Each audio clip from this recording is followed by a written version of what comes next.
പരിശുദ്ധ അമ്മയ്ക്കും തിരുക്കുമാരനും 1000 കോടി നന്ദി. എന്തെന്നാൽ ഇവിടെ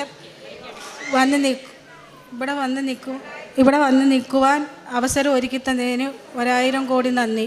ഞാൻ കൊല്ലം ജില്ലയിൽ കരുനാഗപ്പള്ളി വള്ളിക്കാവ് എന്ന് പറഞ്ഞ സ്ഥലത്ത് വരുന്നു. ഞാൻ ഒരു ഹിന്ദുവായ മകളാണ്. എനിക്കൊരു മകളുണ്ട്. മകൾ ദുബൈ ജോലി ചെയ്യുമായിരുന്നു. അവിടെ ഒരു മുസ്ലിം പയ്യനുമായിട്ട് സ്നേഹിച്ച് വിവാഹം കഴിച്ച് ഒരു കുട്ടിയായി. ജീവിതത്തിന് വലിയ കുഴപ്പമൊന്നുമില്ല. പയ്യന് നല്ല ജോലിയായിട്ട് ഇങ്ങനെ പോയിക്കൊണ്ടിരിക്കുമ്പോൾ എൻ്റെ മകൾ കഴിഞ്ഞ മാർച്ചിൽ ഒരു 40 ദിവസത്തേക്ക് എൻ്റെ അടുത്ത് വന്ന് കണ്ട് തിരിച്ചു പോയി. അപ്പോൾ എന്ന് മുതലാണോ എന്നറിയില്ല, എൻ്റെ കുഞ്ഞുനാൾ മുതലേ ഞാൻ മാതാവിനെ വിശ്വസിക്കുകയും കൊന്ത പഠിക്കുകയും ബൈബിളൊക്കെ വായിക്കുകയൊക്കെ ചെയ്യും. അപ്പോൾ എന്നോട് പെട്ടെന്ന് ഒരു ദിവസം അവൾ ഈ ഏപ്രിൽ മാസത്തിൽ പറഞ്ഞ, അമ്മേ സേഫുവിൻ്റെ കമ്പനിയിൽ എന്തോ പ്രശ്നമുണ്ട്, അപ്പം ജോലിയൊക്കെ പോകാൻ സാധ്യതയുണ്ട്, അമ്മ എനിക്കൊരു ജോലിക്ക് വേണ്ടിയിട്ട് പ്രാർത്ഥിക്കുക. അപ്പോൾ ഇങ്ങനൊരു മാരേജ് ആയതുകൊണ്ട് എൻ്റെ മകളെ അവരെ അംഗീകരിക്കാൻ ഭയങ്കര ബുദ്ധിമുട്ടാണ്. അപ്പം എനിക്ക് വന്നു കഴിഞ്ഞാൽ ഞാൻ മറ്റൊരു വീട്ടിൽ ആണ് നിൽക്കുന്നത്. അപ്പം എനിക്ക് വന്നാൽ എൻ്റെ മകളെ സംരക്ഷിക്കാനുള്ള കഴിവില്ല. എൻ്റെ മകൾ വന്ന് നിന്നപ്പോൾ തന്നെയുള്ള എൻ്റെ ലോണുകളെല്ലാം മുടങ്ങി. അപ്പം ഞാൻ പറഞ്ഞു, അമ്മ ശക്തമായിട്ട് പ്രാർത്ഥിക്കാൻ പറഞ്ഞു. അപ്പം പക്ഷേ പിന്നെ മാതാവിൻ്റെ വലിയൊരു ഇതെന്ന് പറഞ്ഞാൽ, എൻ്റെ മരുമകൻ മുസ്ലിം ആണെങ്കിലും അവന് കൊന്ത പഠിക്കുന്നതിന് അവൾ പ്രാർത്ഥിക്കുന്നതിന് ഒരു തടസ്സമില്ല. അപ്പം ഞാൻ പറഞ്ഞു, മോള് വിഷമിക്കേണ്ട, അമ്മ മാതാവിനോട് പ്രാർത്ഥിക്കുന്നുണ്ട്. അപ്പോൾ കൃപാസനത്തിൽ അമ്മ പലപ്പോഴും ഇതിലേ പോകുമ്പോൾ വന്നിട്ടൊക്കെ ഉണ്ട്. നമ്മൾ ഉടമ്പടി അങ്ങനെയൊന്നും നമുക്കറിയില്ല. അപ്പം ഞാൻ പറഞ്ഞു, അപ്പോൾ പെട്ടെന്ന് തന്നെ എൻ്റെ നാത്തൂർ എന്നെ വിളിക്കുന്നു, അമ്മേ ചേച്ചി ഒന്ന് വരാമോ, എനിക്ക് വീട് വെക്കണം, കൃപാസനത്തിൽ പോയൊരു ഉടമ്പടി എടുക്കാനാണെന്ന് പറഞ്ഞു. അപ്പം ഞാനിങ്ങനെ വിഷമിച്ചിരിക്കുകയാണ്. അപ്പം 2 ദിവസം കഴിഞ്ഞപ്പോൾ അവൾ വീണ്ടും വിളിക്കുന്ന, അമ്മേ സേഫുവിൻ്റെ ജോലി പോയി, പിന്നെ ചെറുപ്പക്കാരുള്ളവരെയൊക്കെ പറഞ്ഞു വിട്ട് സേഫുവിൻ്റെ ജോലി പോയി, ഒരാഴ്ചയ്ക്കകം വിസ ക്യാൻസലാക്കുമെന്ന് പറഞ്ഞു.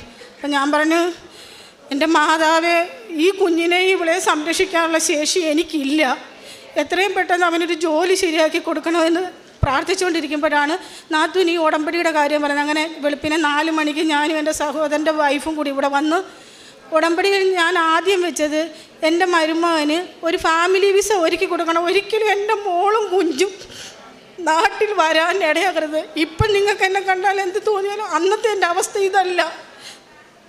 എൻ്റെ അവസ്ഥ എന്താണെന്ന് എനിക്ക് പോലും അറിയത്തില്ല. അങ്ങനെ ഞാൻ ഇവിടെ വന്ന് അങ്ങനെ അവിടെ വന്ന് ഞാൻ ഉടമ്പടി വെച്ച് പ്രാർത്ഥിച്ചപ്പോൾ അപ്പോൾ അതിൻ്റെ ഇടയിൽ വെച്ച് മരുമകൻ ഞാൻ ഈ ഉടമ്പടിക്ക് വരുന്നതിന് മുമ്പ് മരുമകൻ അവിടെ പഠിച്ച് വളർന്നത് കൊണ്ട് അവനൊരു പെട്ടെന്നൊരു ജോലി കിട്ടി. പക്ഷേ ഒരു കമ്പനി ഫാമിലി വിസ കൊടുക്കത്തില്ല. അവൻ നല്ല കമ്പനി, നല്ല പൊസിഷനിൽ വണ്ടിയും ഫോണും ഇതെല്ലാം കമ്പനി കൊടുത്ത് പോയിക്കൊണ്ടിരുന്നത്. പെട്ടെന്നൊരു ദിവസം അവനാ തകർച്ച വന്നപ്പോഴത്തേക്ക് പക്ഷേ അവനൊരു ജോലി കിട്ടി. പക്ഷേ ഒരു കമ്പനി ഫാമിലി വിസ കൊടുക്കുന്നില്ല, വണ്ടി കൊടുക്കുന്നില്ല.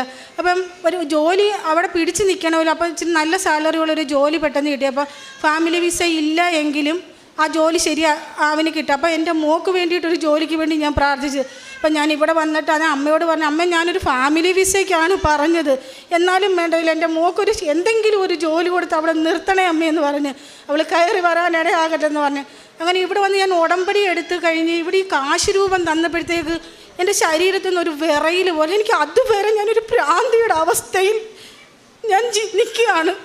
ഞാൻ പ്രാർത്ഥിക്കുന്നുണ്ടല്ലോ ചെയ്യുന്നത്, എനിക്ക് എന്താണെന്നറിയില്ല. അപ്പം എൻ്റെ ശരീരത്തിൽ ഇതങ്ങോട്ട് കിട്ടിയപ്പോഴത്തേക്ക് എനിക്കൊരു വൈബ്രേഷനാണ് അപ്പം എന്നിലുള്ള ആ ഒരു ടെൻഷനുകളും എല്ലാം ഷൂന്നും പറഞ്ഞ് അങ്ങ് ഒഴിഞ്ഞു പോയി. എനിക്കൊരു ധൈര്യം മുന്നോട്ട് ജീവിക്കാൻ പറ്റത്. ഞാൻ 3 മണിക്ക് എഴുന്നേക്കും, എനിക്ക് പ്രാർത്ഥന. എനിക്ക് അമ്മയല്ലാതെ ആരുമില്ല, എൻ്റെ കാര്യങ്ങളെല്ലാം അറിയുന്ന അമ്മയാണെന്ന് പറഞ്ഞ് അങ്ങനെ ഞാൻ അവൾ ഓടിച്ചെന്നപ്പോൾ അവൻ്റെ ജോലിക്ക് ഓഫർ ലെറ്റർ വരെ കൊടുത്ത കമ്പനി പെട്ടെന്ന് പറയുന്ന വിസ അടിക്കാൻ താമസിക്കുമെന്ന് പറഞ്ഞു. അപ്പം ഞാൻ പറഞ്ഞു, എന്താണെന്നറിയാവോ, ഫാമിലി വിസയ്ക്ക് വേണ്ടിയിട്ടാണ് ഞാൻ മാതാവിനോട് ഉടമ്പടി വെച്ച് അവന് ഫാമിലി വിസ കിട്ടുക. അപ്പോൾ പറഞ്ഞു, ഇല്ലമ്മേ ജോലി കിട്ടി 1 മാസം കഴിഞ്ഞേ പറ്റത്തുള്ളൂ, എനിക്ക് ജോലിക്ക് വേണ്ടി അമ്മ പ്രാർത്ഥിക്കാൻ പറഞ്ഞു. അങ്ങനെ മെയ് മാസം 31-ാം തീയതി അവൻ പോയി പാസ്പോർട്ട് ഓഫർ ലെറ്റർ കൊടുത്തിടത്തുനിന്ന് വാങ്ങിച്ചുകൊണ്ട് വന്ന് അവൻ ആഹാരം അവൻ രാത്രിയിലൊക്കെ എന്നെ വിളിക്കും, അമ്മ ആഹാരം കഴിക്കുന്നില്ല, ടെൻഷൻ, എൻ്റെ ജീവിതം തീർന്നു. ഞാൻ പറഞ്ഞു, ഒരു ജീവിതം, അപ്പോൾ എനിക്ക് ടെൻഷനില്ല. ഞാൻ പറഞ്ഞു, ഇല്ല, മാതാവ് നിന്നെയും അവനെ സംരക്ഷിച്ചോളും, നാട്ടിൽ കയറി വരാൻ ഇടയാകത്തില്ലെന്ന് പറഞ്ഞു.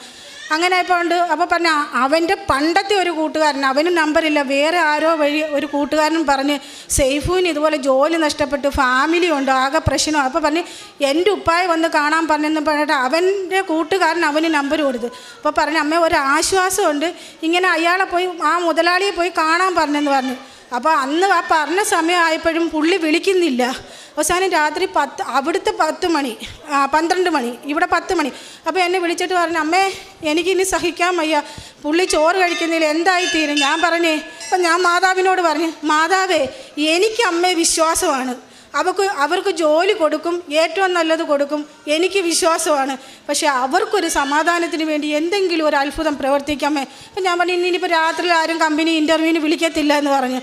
അപ്പോൾ ഉണ്ട് അവിടുത്തെ 10 മണി 12, ഇവിടുത്തെ 12 മണി എനിക്കൊരു ഫോൺ വരുന്നു, അമ്മേ സൈഫുവിനെ താണ്ടെ ഇൻ്റർവ്യൂവിന് രാത്രി. ഞാൻ വെച്ച് രാത്രിയിലോ? ഞാൻ പറഞ്ഞു മാതാവ് മോളെ പെട്ടെന്ന് പോയിക്കോളാൻ പറഞ്ഞു.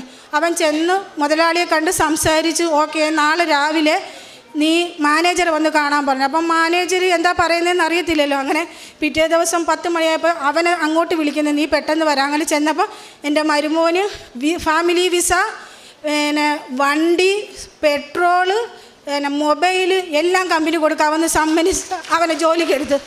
അപ്പോൾ പിന്നെ ഞാൻ എൻ്റെ മോക്കൊരു ജോലി, അപ്പോൾ എൻ്റെ മോക്ക് സത്യം ദൈവത്തിൽ ആരുടെ മുമ്പ് വിളിച്ച് പറയുന്നത് എനിക്കൊന്നുമില്ല, എൻ്റെ മോക്കൊരു ജോലി കിട്ടിയാലോ എനിക്ക് എന്തെങ്കിലും തരാൻ പറ്റും, ഞാൻ മറ്റൊരാളുടെ വീട്ടിൽ ജീവിക്കുന്നത്. അപ്പം ഞാൻ പറഞ്ഞു എൻ്റെ മോക്കൊരു ജോലി വേണം അമ്മയെന്ന് പറഞ്ഞ്. അപ്പം ഞാൻ പറഞ്ഞ് അപ്പോഴും ഒരു ദിവസം ഞാനിങ്ങനെ അപ്പോൾ ഈ മരുമോൻ്റെ ആദ്യത്തെ കമ്പനി ഓഫർ ലെറ്റർ കൊടുത്ത കമ്പനി വിളിച്ചപ്പോൾ അച്ഛൻ്റെ ഒരു ടോക്ക് ഞാൻ കേൾക്കുന്നത്, അതായത് ഗൾഫ് രാജ്യത്ത് ഒരു മകൻ 8 കാണിക്കുന്ന 8 ദിവസത്തിനകമാണോ എന്താണെന്നറിയത്തില്ല, ഒരത്ഭുതം പ്രവർത്തിക്കാൻ അവന് ജോലിക്ക് കയറുമെന്ന് പറഞ്ഞു. അപ്പം ഞാനത് പഴയ ഒരു ടോക്ക്. അപ്പം ഞാൻ വിചാരിച്ച് എൻ്റെ സൈഫിനാണോ എന്ന് വിചാരിച്ച് ആ 8ാമത്തെ ദിവസത്തിൻ്റെ തലേ ദിവസം അവനെ അന്നത്തെ ദിവസം തന്നെ അവർ ജോലിക്ക് എടുത്ത്. ആ ദിവസം തന്നെ അവന് ആ അച്ഛൻ പറഞ്ഞ ആ ഡേറ്റിന് എന്നെ ജോലിക്ക് കിട്ടി. പിന്നെ എൻ്റെ മോക്ക് ജോലിക്ക് വേണ്ടിയിട്ട് ഞാനിങ്ങനെ വിഷം. അപ്പം ഞാൻ പറഞ്ഞു, അപ്പോൾ പല കമ്പനികൾ എനിക്കറിയാവുന്ന എൻ്റെ കൂട്ടുകാർക്കും ഗ്രൂപ്പിലും എല്ലാം ഒരു 100 CV ഇട്ട് കൊടുത്ത്. സാധനം ഞാൻ ഇവിടെ വന്നിട്ട് ഞാൻ പറഞ്ഞു, അമ്മേ ഞാൻ ഇനി അവൾക്കൊരു ജോലിക്ക് വേണ്ടിയിട്ട് ആരോടും ശ്രമിക്കത്തില്ല, അമ്മ അവൾക്കൊരു ജോലി കണ്ടുപിടിച്ച് കൊടുക്കണമെന്ന് പറഞ്ഞ്. അപ്പോൾ അവൾ പറഞ്ഞു ഒത്തിരി കമ്പനികൾ ഇൻ്റർവ്യൂവിന് വിളിക്കുന്നു, ഇപ്പം വിളിക്കുക എന്ന് പറയുന്നത്, പക്ഷേ ഒരു കമ്പനിയും വിളിക്കുന്നില്ല. ഞാൻ പറഞ്ഞിട്ട് നിനക്ക് ഏറ്റവും നല്ലത് തരാനാണെന്ന് പറഞ്ഞു. അപ്പോൾ ജൂൺ 1-ാം തീയതി അമ്മ എന്നെ ഒരു കമ്പനി വിളിച്ചിട്ടുണ്ട്, ഒരു ടൈപ്പിസ്റ്റ്. നേരത്തെ അവളൊരു HR ആയിട്ടാണ് വർക്ക് ചെയ്ത്, എന്തായാലും വേണ്ടിയില്ല ഇവിടെ പിടിച്ച് നിൽക്കാണ്ടായോ അമ്മയെന്ന് പറഞ്ഞു. അപ്പോൾ ഞാൻ പറഞ്ഞു മോളെ അവർ വിളിക്കും. അപ്പോഴും ഞാനിങ്ങനെ ഉറങ്ങിക്കിടക്കാം. മെയ് 25-ാം തീയതി കിടക്കുമ്പോൾ ഞാൻ ഈ പിന്നെ ലൈവ് കേട്ടോണ്ടിരിക്കുകയാണ് അച്ഛൻ്റെ ഉടമ്പടിയുടെ. അപ്പോൾ ഞാൻ ഉറക്കത്തിൽ 2 മണി പെട്ടെന്ന് ഞെട്ടി വന്നപ്പം ഒരു സെക്കൻഡ് ഈ മാതാവ്, ഈ സിൽവർ മാതാവും ഇതേ രൂപത്തിൽ തന്നെ ഈശോയും കൂടെ വന്ന് നിന്നിട്ട് പെട്ടെന്ന് എന്നോട് പറയുന്നു ഉടമ്പടി സാധനങ്ങൾ അവളുടെ കയ്യിൽ എത്തിക്കുകയെന്ന്. ഞാൻ പറയും എങ്ങനെയാ മാതാവേ, ഞാൻ ആരുടെ കയ്യിൽ കൊടുത്തു വിടും, എനിക്ക് എന്തെങ്കിലും ഒരു മാർഗമുണ്ടോ? അപ്പോൾ ഞാൻ ദുബൈയിൽ ആര് പോകുന്നു, അപ്പം ഞാൻ നോക്കിയിട്ട് ആരും. അപ്പോൾ പിറ്റേ ദിവസം എനിക്കൊരു മെസ്സേജ്, അമ്മ എൻ്റെ കൂടെ പഠിച്ച കുക്കു എൻ്റെ ഫ്ലാറ്റിൻ്റെ തൊട്ടപ്പുറത്ത് താമസിക്കാൻ വന്ന അമ്മ ഉടമ്പടി സാധനം കൊടുത്തു വിടാൻ പറഞ്ഞ്. അപ്പം അത് കഴിഞ്ഞപ്പോഴത്തേക്ക് ഞാൻ ആ ഉടമ്പടി സാധനം, അപ്പോൾ എനിക്ക് അറിയത്തില്ലായിരുന്നു ഇവിടെ നിന്ന് ഉപ്പും തേനും ഒക്കെ തരുമെന്നുള്ള. അപ്പോൾ ഞാൻ ഇവിടെ ആദ്യം ഉടമ്പടി എടുക്കാൻ വന്നപ്പോൾ എനിക്കത് അറിയത്തില്ലായിരുന്നു. ഞാൻ പിന്നീടാണ് അറിയുന്നത് അപ്പുറത്തെ സൈഡിൽ നിന്നാണ് ഇത് കൊടുക്കുന്നതെന്ന്. അപ്പം ഈ കൊച്ചിന് കൊടുക്കാൻ ഉപ്പും തേനും വാങ്ങിക്കാനായിട്ട് ഞാൻ ഇവിടെ വന്നപ്പോൾ ഞാൻ ആ CV കൊണ്ടുവന്ന് ആ ഫോൺ എടുത്ത് വെച്ചിട്ട് പറഞ്ഞു ഇതാണ് അവിടെ CV, അമ്മ അവൾക്ക് ജോലി വാങ്ങിച്ച് കൊടുക്കണം, എനിക്കിനി മുട്ടാൻ വാതിലില്ല എന്ന് പറഞ്ഞ്. അങ്ങനെ ഞാൻ അവിടെ വന്ന് പിന്നെ ഈ ഉടമ്പടി സാധനങ്ങൾ അവൾക്ക് അവിടെ കൊടുത്ത് വിട്ട് കഴിഞ്ഞപ്പോൾ ഞാൻ പറഞ്ഞു, നിൻ്റെ ഭർത്താവോ നിൻ്റെ മോനോ അല്ല വലുത്, ഈ ഉടമ്പടിയാണ് നിൻ്റെ ജീവിതത്തിൽ ഏറ്റവും വലുത്, നീ അത് നെഞ്ചോട് ചേർത്ത് വെച്ച് നീ പ്രാർത്ഥിക്കുക, വിശ്വാസ പ്രമാണം ചെല്ലാൻ പറഞ്ഞു. അപ്പോൾ മെയ് 31-ാം തീയതി ഇവർക്ക് ഉടമ്പടി സാധനം കിട്ടുന്നു, ജൂൺ 1-ാം തീയതി വിളിക്കാമെന്ന് പറഞ്ഞാൽ അയാൾ വിളിക്കുന്നില്ല. അപ്പം ഞാൻ പറഞ്ഞു അതിനേക്കാൾ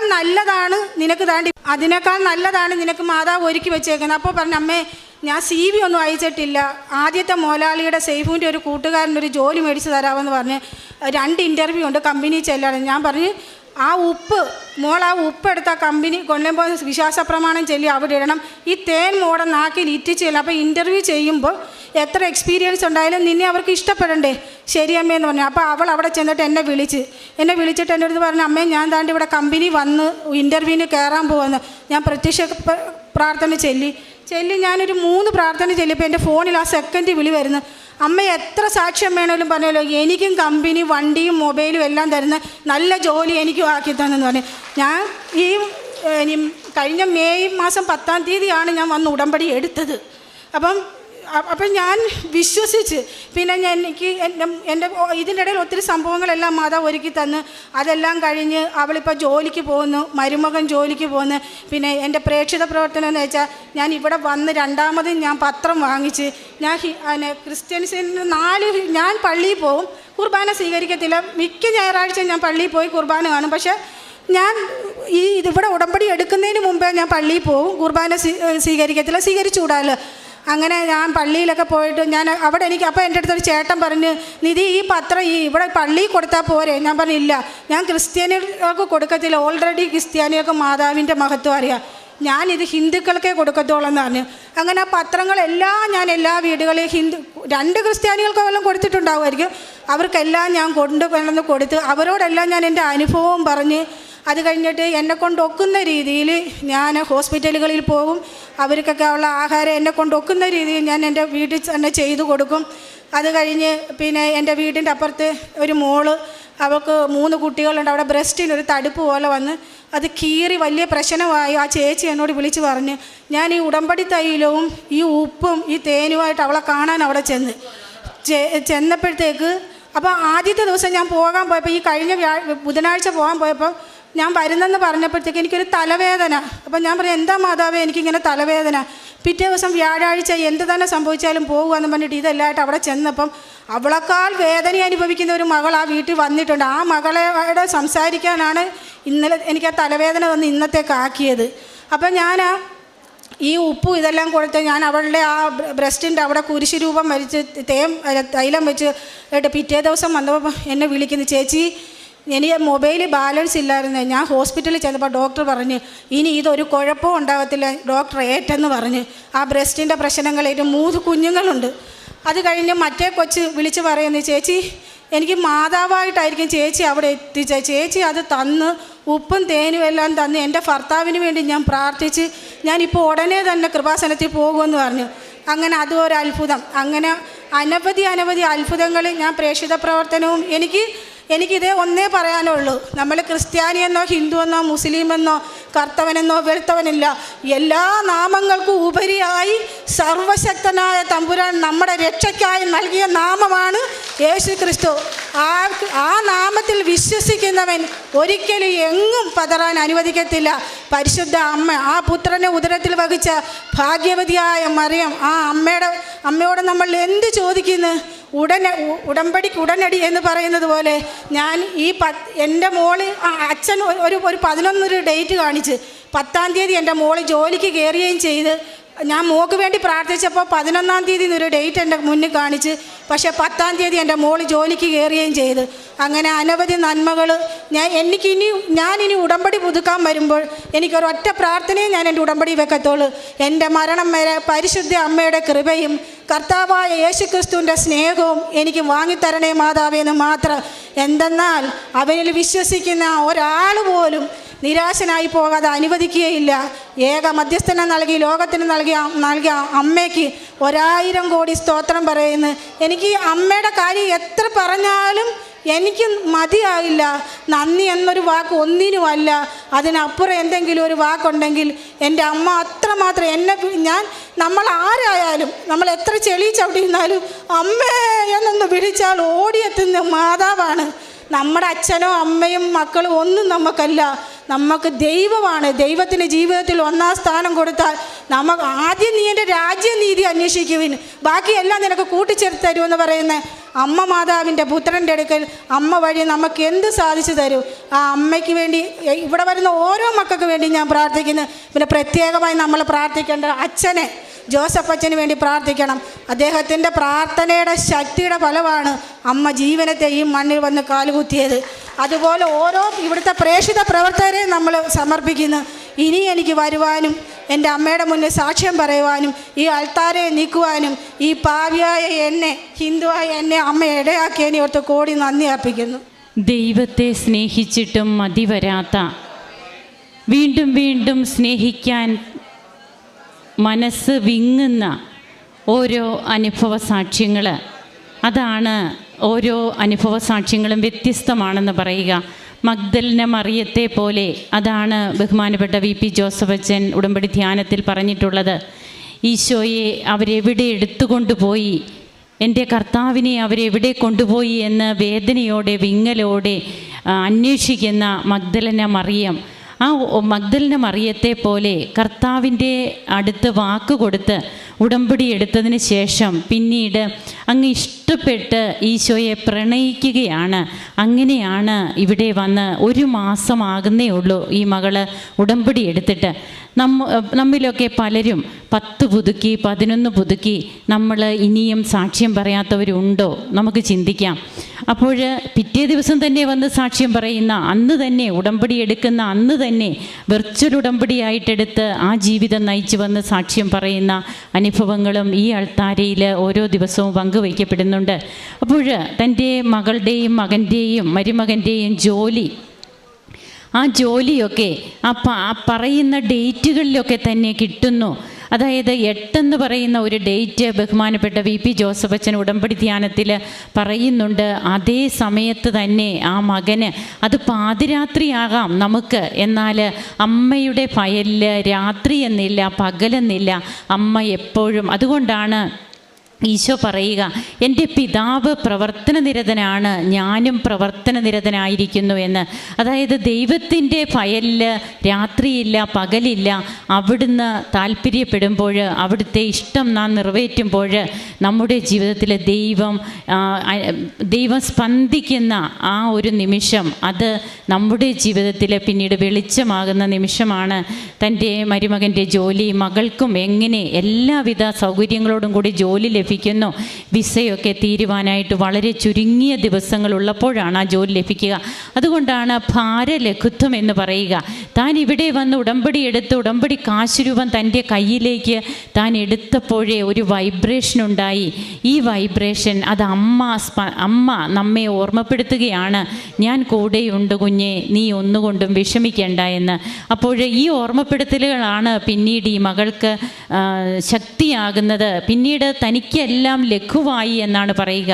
മകൾ അവിടെ ഒത്തിരിയേറെ ആകുലതയോടെ എൻ്റെ ഭർത്താവിൻ്റെ ജോലി പോകും, എനിക്ക് കയറി വന്നാൽ എനിക്ക് ജീവിക്കാനൊരു മാർഗമില്ലല്ലോ, ഇങ്ങനെയൊക്കെ മകൾ അവിടെ ആകുലപ്പെടുമ്പോൾ അതിന് മുൻപ് ഒത്തിരിയേറെ ടെൻഷൻ പിടിച്ചിരുന്ന ഈ അമ്മ ഉടമ്പടി എടുത്ത അതേ ക്ഷണത്തിൽ പിന്നീട് ഒരു ആകുലതയുമില്ല, എല്ലാം അമ്മയെ ഏൽപ്പിക്കുന്നു. അതുകൊണ്ട് എത്രയോ തിരുവചനങ്ങളാണ് ഈ മകൾ ഇവിടെ പറഞ്ഞ് ഈശോയെ മഹത്വപ്പെടുത്തുന്നത്. അതുകൊണ്ട് നാം അധ്വാനിക്കാത്ത ഭൂമിയും നാം അധ്വാനിക്കാത്ത ഭൂമിയും അതുപോലെ തന്നെ പണിയാത്ത പട്ടണങ്ങളും നമുക്ക് തരുന്ന കർത്താവിൻ്റെ കൃപയാണ് നമുക്ക് കാണുക.